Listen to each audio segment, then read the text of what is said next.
Panorama group, जो सोचता है वो करता है। आपके अपने सपनों का आशियाना।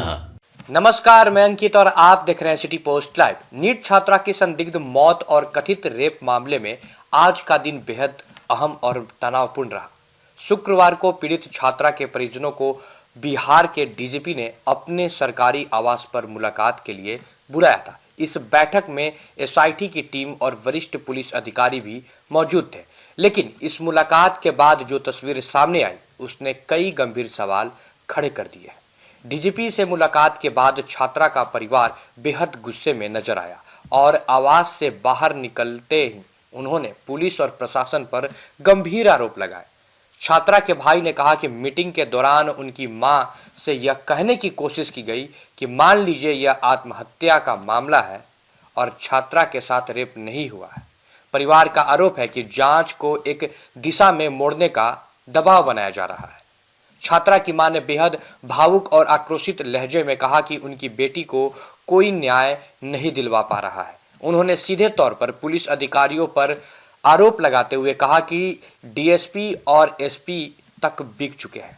मां ने कहा कि वे किसी राजनीतिक मुलाकात में नहीं बल्कि सिर्फ न्याय के लिए भटक रहे हैं। उन्होंने यह भी कहा कि उन्हें उप मुख्यमंत्री सम्राट चौधरी द्वारा बुलाया जा रहा है, लेकिन उन्हें समझ नहीं आ रहा है कि वहां जाकर क्या होगा, क्योंकि उन्हें सिर्फ न्याय चाहिए, आश्वासन नहीं। वहीं छात्रा के पिता ने भी प्रशासन पर निराशा जताई। उन्होंने कहा कि वे न्याय की उम्मीद लेकर आए थे, लेकिन मीटिंग में कोई ठोस बात नहीं हो पाई, सिर्फ औपचारिक बातें की गई। उन्होंने साफ कहा कि उन्हें यहां न्याय मिलता हुआ नहीं दिख रहा। डीजीपी से मुलाकात के बाद पीड़ित परिवार को डिप्टी सीएम के आवास पर भी बुलाया गया। हालांकि परिवार देर शाम तक वहां नहीं पहुंचा। दूसरी ओर डिप्टी सीएम सम्राट चौधरी ने खुद इस मामले की समीक्षा शुरू कर दी है। उन्होंने मुख्य सचिव प्रत्यय अमृत डीजीपी विनय कुमार और पटना एसएसपी कार्तिकेय शर्मा को अपने आवास पर तलब किया। बैठक के बाद डीजीपी और एसएसपी कुछ ही देर में वहां से बाहर निकले। आपको बता दें कि सूत्रों के मुताबिक एसआईटी अपनी जांच लगभग पूरी कर चुकी है और पूरी रिपोर्ट गृह मंत्री सम्राट चौधरी को सौंप दी गई है। इस रिपोर्ट में पटना में किसी भी तरह की आपराधिक घटना में इनकार किया गया है। रिपोर्ट सार्वजनिक करने से पहले परिजनों को संतुष्ट करने के प्रयास में डीजीपी की ओर से यह बैठक कराई गई थी, लेकिन परिवार जांच से संतुष्ट नहीं है और रिपोर्ट पर सवाल खड़े कर रहा है। इधर इस मामले को लेकर पटना विश्वविद्यालय की छात्राएं भी सड़कों पर उतर आई हैं। मगध महिला कॉलेज से कारगिल चौक तक छात्राओं ने बेटी बचाओ न्याय मोर्चा निकाला।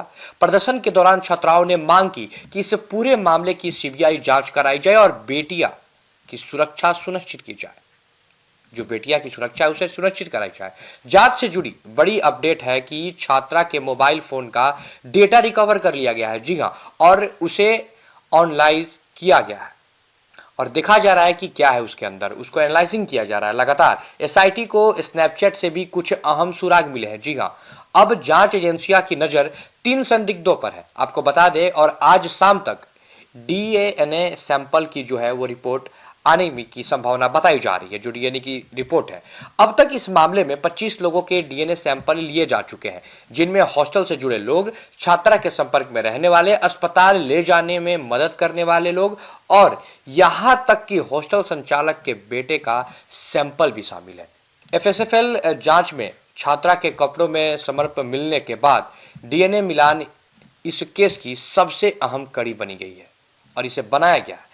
क्या होता है आगे? फिलहाल बिहार की राजनीति, पुलिस और समाज तीनों की निगाहें इस केस पर टिकी हुई है। सवाल सिर्फ यही है कि क्या नीट छात्रा को इंसाफ मिलेगा और क्या जांच सच तक पहुंच पाएगी। आगे की अपडेट जानने के लिए हमारे चैनल पर बने रहें और देखते रहें सिटी पोस्ट लाइव। धन्यवाद।